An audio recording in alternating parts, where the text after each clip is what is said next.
We want to remind you there still is time to vote. The polls don't close in West Michigan until 8 o'clock tonight. Here's a few things to help make it easier for you as you head out to your polling place. First, bring your identification, a driver's license or state ID card. If you don't have your ID with you, you can still vote. You'll just be asked to sign an affidavit. Also, leave any campaign buttons or T-shirts at home. You'll be asked to cover them up or take them back to your car.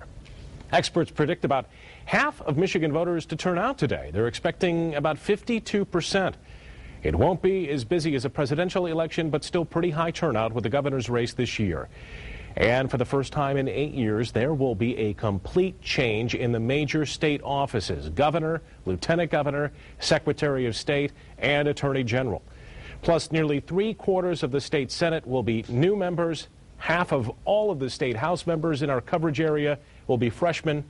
That because of term limits.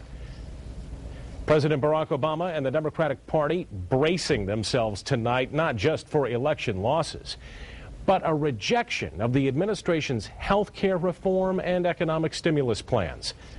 Predictions of today's election show that Democrats will lose their majority in the House and perhaps even the Senate. The pivotal seats up for grabs are in Kentucky, President Obama's former Senate seat in Illinois, and Pennsylvania. The president went on the radio circuit to encourage Democrats to get out and vote, but both sides in Washington assume that voters will put at least 39 new Republicans on Capitol Hill.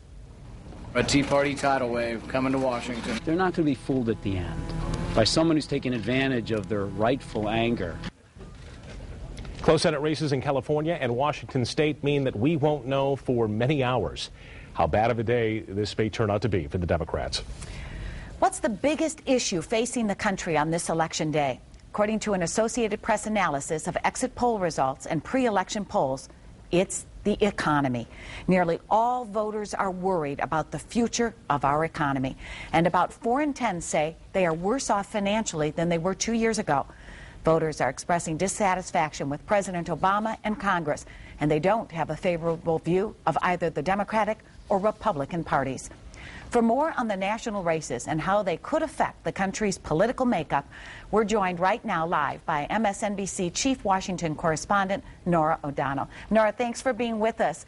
I want to ask you, they're saying that we may have historic voter turnout, that it may break all records for a non-presidential election. What are you hearing? We're hearing the same thing, that there has been very high turnout across the country. 6 out of 10 Americans, according to our own NBC News Wall Street Journal poll, think this country is headed in the wrong direction. They are fed up with Washington and they're angry. And so that means that Republicans are slated to make huge gains, not only in the House of Representatives, but also in the United States Senate, maybe as many as 8 Senate seats. It won't be enough for them to take control, but we don't know just yet. There could be a huge wave that we just haven't seen. So we are, of course, on pins and needles awaiting all the results as the first polls close at 7:30 in this country. But Republicans are slated for big wins, and already President Obama is going to take to the cameras tomorrow. He's having a press conference. Well, he'll have to address questions about what sort of adjustments he'll make, not only within his staff inside the White House, but also in terms of how he plans to legislate differently and how he plans to work with a new Congress that has a lot more Republicans. Norah, what is your reaction to President Obama announcing that he's holding that news conference tomorrow?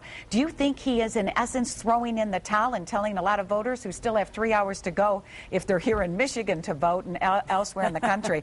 Do you think he's sending them a message that he should or should not be sending? No, I think it's very common for the president after an election to hold a press conference. Also, the president is then leaving on November 4th for a 10-day trip to Asia. But to announce it beforehand, Norah, to announce it beforehand, before all the votes are in?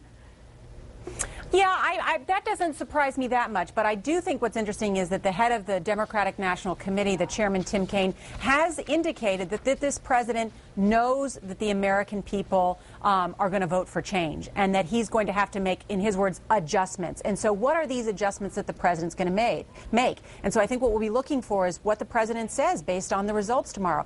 Yes, he can probably find compromise with Republicans on education, on trade policy. But what about tax policy? Those Bush tax cuts are set to expire for the wealthiest Americans. Will the president be willing to offer an extension of those for 1 or 2 years? What about the debt ceiling? Did you know the the debt ceiling, $14 trillion. Congress has to raise that once again. It's something that happens every year. Now, with a lot of Tea Party Republicans headed to Washington, have already indicated they will say no to that. They will not vote to increase the debt limit, and that could lead to another government shutdown. So I think we've got some contentious times ahead of us. This president has either got to do sort of a Bill Clinton and reach aside across the aisle and try and work with them, or he can do the Harry Truman and just run against a do-nothing Congress and try and get elected by saying, you know, the Republicans won't work with me. We'll see which path he chooses. All right, Nora O'Connor, we'll find out soon. Thank you so much for joining us live. Complete coverage on Decision 2010 continues tonight on NBC Nightly News with Brian Williams and staff. Tune in at 6:30. You can watch that here at Wood TV 8.